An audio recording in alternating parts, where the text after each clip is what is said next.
As most of you guys are probably aware, Avatar Fire and Ash is coming out soon, and the reviews have dropped. I want to go over the review scores for this highly anticipated movie. So thanks for joining me. Hit the like button, subscribe if you haven't already, and let's go over these reviews. So Avatar Fire and Ash got a 61 on Metacritic. We do Metacritic here, not Rotten Tomatoes. I think Metacritic is just more accurate of a score. It gives you an overall aggregate versus just who liked the movie and who didn't like the movie. And movie critics are harsh compared to gaming critics. I'll tell you that. A 61 is still considered in the green for movies. So let's see. We got 26 positive reviews, 10 mixed reviews, and 4 negative. Let's start with the Lone Perfect score, which is from Slash Film with a 100, saying Avatar Fire and Ash is a triumph of genre filmmaking. Proof that sci-fi action can both be deliriously daring and thoroughly thrilling. At this point, I can't wait to go back to Pandora.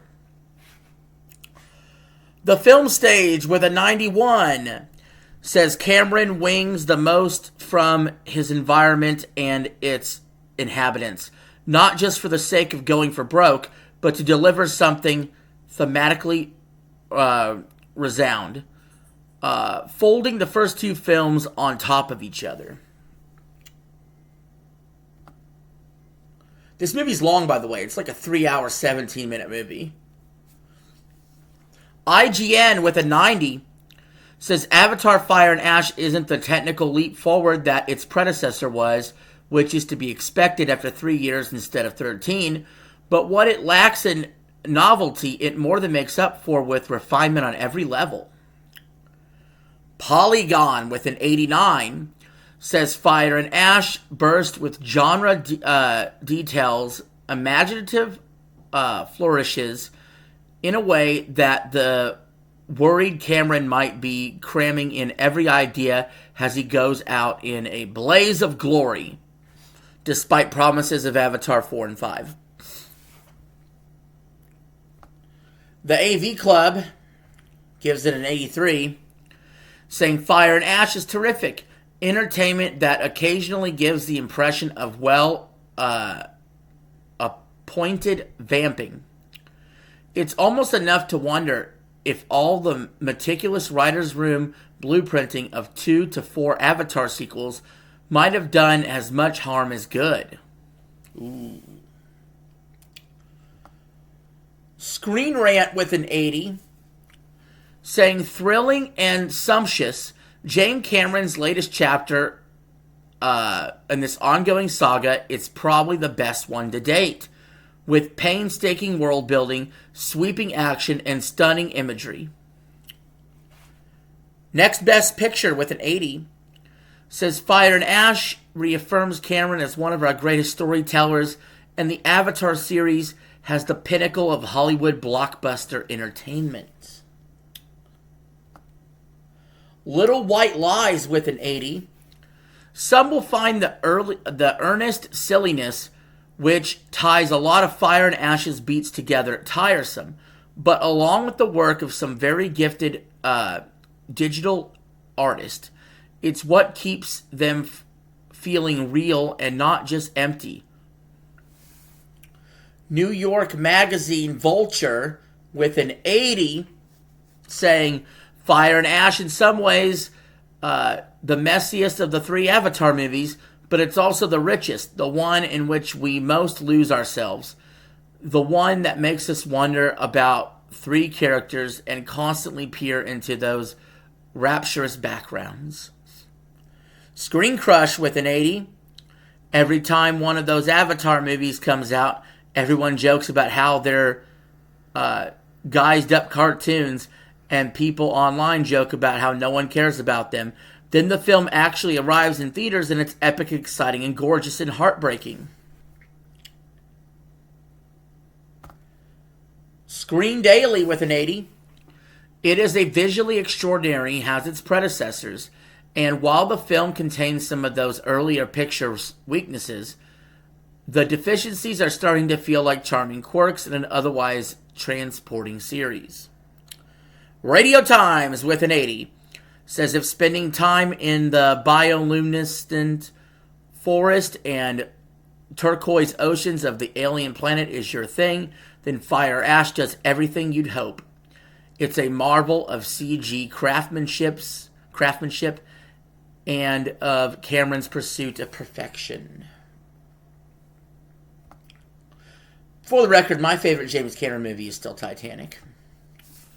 Variety with an 80. The new movie, for all its inevitable breathless technological advances, doesn't feel as visually unprecedented as the last one did. If anything, though, it's a better film. Bolder and tighter with more dramatically focused story. It's good. We have Empire with an 80. In a bigger, busier, and burlier Avatar, James Cameron once again displays his blockbuster mastery. Despite some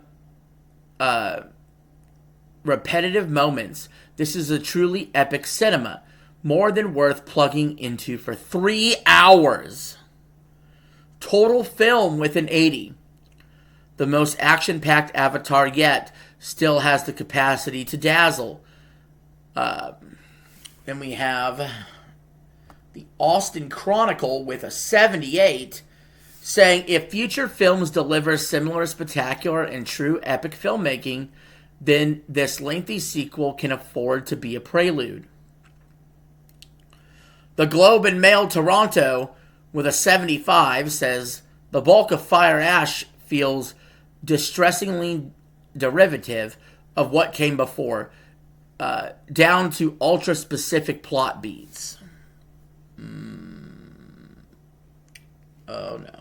Okay. Consequence, with a 75, says everything is always loud, from the music to the visual design to the emotions. It's an approach ensuring that Cameron's message will be heard by even the most distracted viewer. Interesting take there.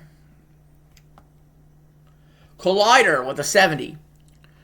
This third Avatar film might not have been the groundbreaking impact of the first film or the vast improvement that Way of Water had over what came before it, but Fire and Ash is still an exceptional movie-going experience. Los Angeles Times with a 70 says Cameron's affection for the place is still convincing reason to hang out in outer space until the popcorn visionary finally returns to our planet. The Film Verdict with a 68 says director and co-writer James Cameron has a lot to say about colonization and guns and the environment, and while the messaging is noble and right-minded, it's delivered with blunt force. The 3D is stunning, but the metaphors come at your face a little too harsh. It's woke! It's Avatar! It's woke! IndieWire with a 67 says, I know that Cameron has committed itself to another 2 sequels, and I know why he's starting to hedge about whether or not he wants to direct them himself. Even the most orgastic moments to Fire and Ash left me feeling like he's ready to come back down to earth.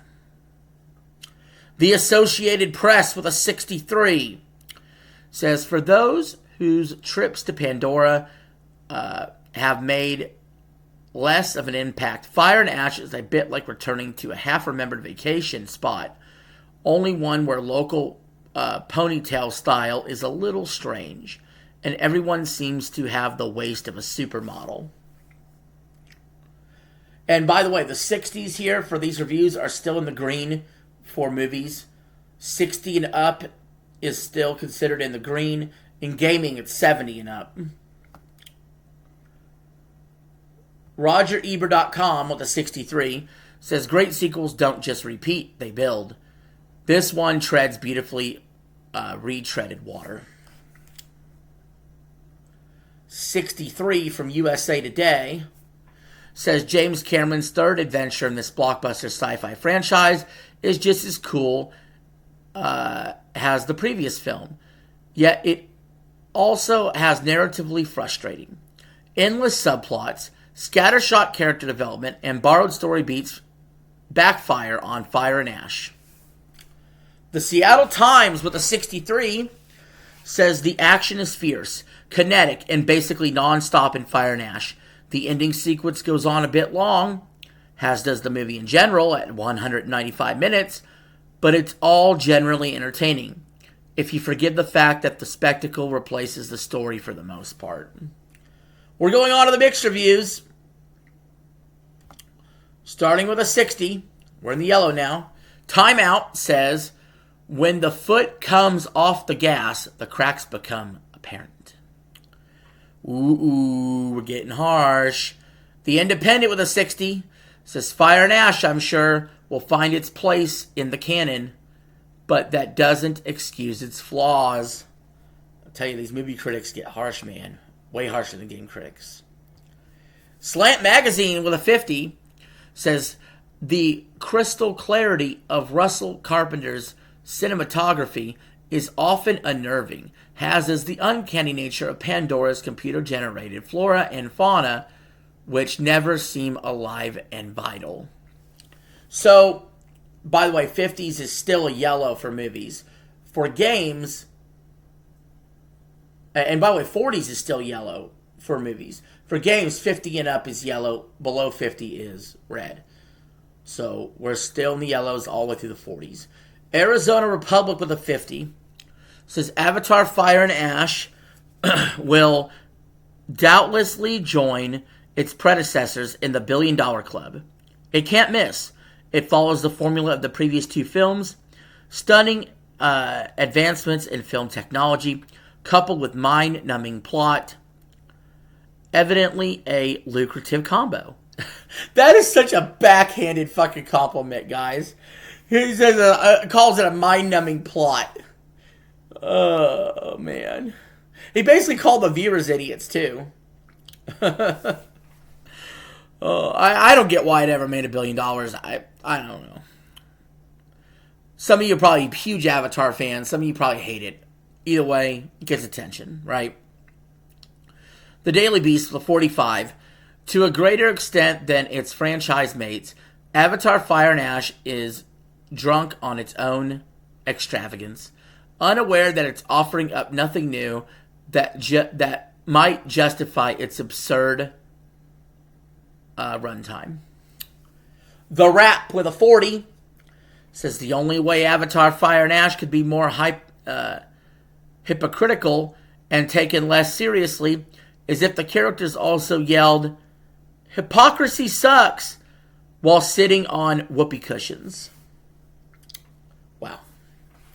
The Times with a 40 says it's difficult to convey just how little dramatic urgency there is in the film that's effectively a computer-generated diorama that's filled with technical flora and fauna and mystical beings who are dressed up with nowhere to go. A 40 from the Hollywood Reporter says, yes, the movie often is a scale spectacle imposing technical wizardry and virtually nonstop action over qualified and mostly unrecognizable actions in motion capture suits. But it's easily the most repetitious entry in the big screen series.